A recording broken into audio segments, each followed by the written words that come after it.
ભરૂચ નગર સેવા સદનની સામાન્ય સભા પ્રમુખ વિભૂતિ યાદવના અધ્યક્ષસ્થાને યોજાઈ હતી. બેઠક દરમિયાન એજન્ડા પરના 28 કામો તેમજ પ્રમુખ સ્થાનેથી રજૂ કરાયેલા 5 કામોને મળીને કુલ 33 વિકાસલક્ષી કામોને મંજૂરી આપવામાં આવી હતી. સામાન્ય સભા દરમિયાન શહેરમાં વધતી ગંદકી અને સફાઈ વ્યવસ્થાને મુદ્દે વિપક્ષ કોંગ્રેસે વિરોધ નોંધાવ્યો હતો. વિપક્ષના નેતા શમશાદ અલી સૈયદે જણાવ્યું હતું કે શહેરમાં ડોર ટુ ડોર કચરા સંકલન સેવા સંપૂર્ણ રીતે નિષ્ફળ ગઈ છે. સ્વચ્છતા સર્વેક્ષણ અંતર્ગત કરોડો રૂપિયાનો ખર્ચ કરવામાં આવ્યો હોવા છતાં શહેરમાં સફાઈના નામે મીંડું જોવા મળી રહ્યું છે અને રાજ્ય કક્ષાએ સ્વચ્છતા સર્વેક્ષણમાં ભરૂચ પાછળ ધકેલાઈ ગયું છે.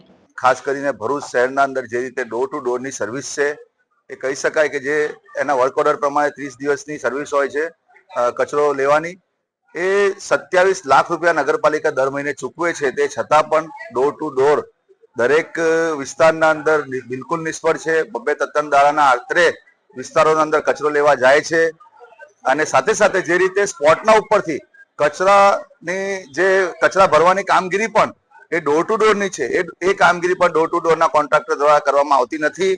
એટલે નગરપાલિકા ખાતે આજે સામાન્ય સભામાં આનો જોરદાર વિરોધ કર્યો છે. કરોડો રૂપિયા આજે નગરપાલિકા કહી શકાય કે કરોડો રૂપિયાની ગ્રાન્ટ સફાઈ પાછળ ખર્ચતી હોય અને સ્વચ્છતા સર્વેક્ષણના અંદર પણ નગરપાલિકાએ રાત દિવસ મહેનત કરીને કહી શકાય કે છેલ્લી ઘડીએ રાત દિવસ કામ કરીને નંબરિંગ લેવાની કામગીરી જે કરેલી હતી એ પણ એમની નિષ્ફળ ગઈ અને જે રીતે નેશનલ લેવલ પર અને સ્ટેટ લેવલ પર પણ સ્વચ્છતા સંરક્ષણના અંદર ભરૂચ ઘણું પાછળ ફેંકાયું છે ગત વર્ષ કરતા.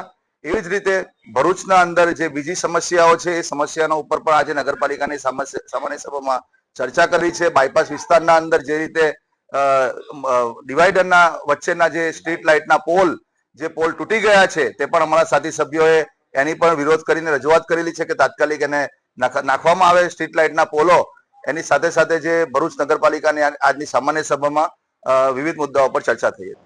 કોંગ્રેસના સભ્ય હેમેન્દ્ર કોથીવાલાએ ભૂગર્ભ ગટર યોજનાઓનો મુદ્દો ઉઠાવતા જણાવ્યું હતું કે આ યોજનાને 10 વર્ષ પૂર્ણ થઈ ગયા હોવા છતાં નગરપાલિકાએ જનતાને આપેલા વાયદાઓ હજુ સુધી પૂર્ણ કર્યા નથી.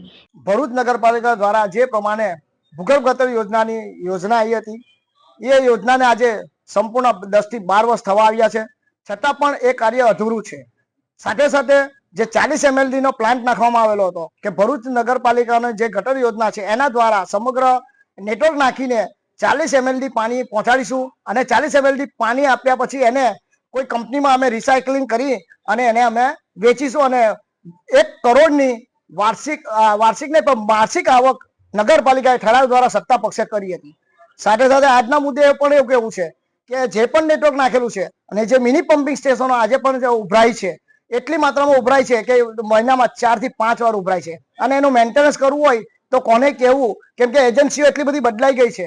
તો ભરૂચ નગરપાલિકાના અધિકારીગણને પણ ખબર નથી કે એજન્સીઓ કઈ દિશામાં કામ કરે છે.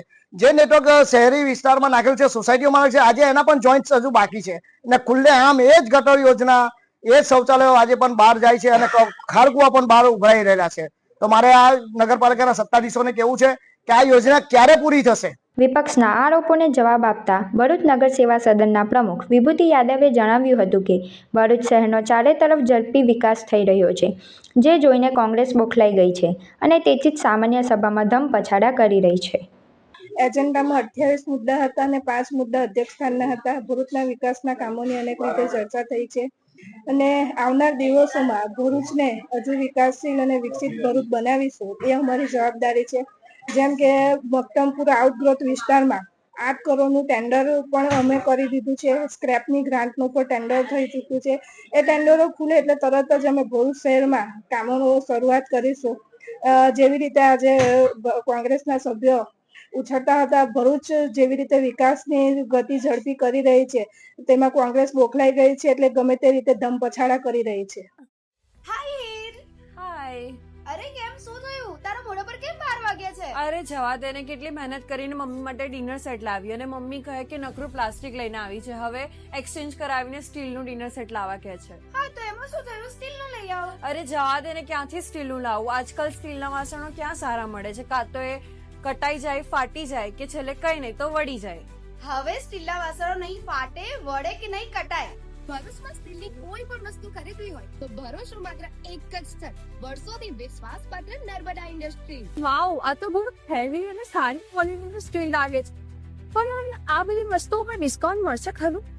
અરે આ બધી વસ્તુ તને હોલસેલ ભાવમાં મળી જશે. ભરૂચના બધા હોટેલ્સ વાળા, કેટરિંગ વાળા બધા અહીંથી જ વાસણો ખરીદે છે. માત્ર ભરૂચમાં જ નહીં પણ વિદેશમાં પણ નર્મદા ઇન્ડસ્ટ્રીના ટ્રાય-પ્લાય વાસણોની ખૂબ જ માંગ છે. એટલે જ વિદેશમાં રહેતા લોકો વાસણો ખરીદવા માટે નર્મદા ઇન્ડસ્ટ્રીને જ પસંદ કરે છે. તો અમે તમારી શોપિંગ કરી લીધી છે. તમે ક્યારે આવી રહ્યા છો? Narmada industry, phase 1, JITC, near Narmada Nagar, Bharuch. For more information, call on the given number.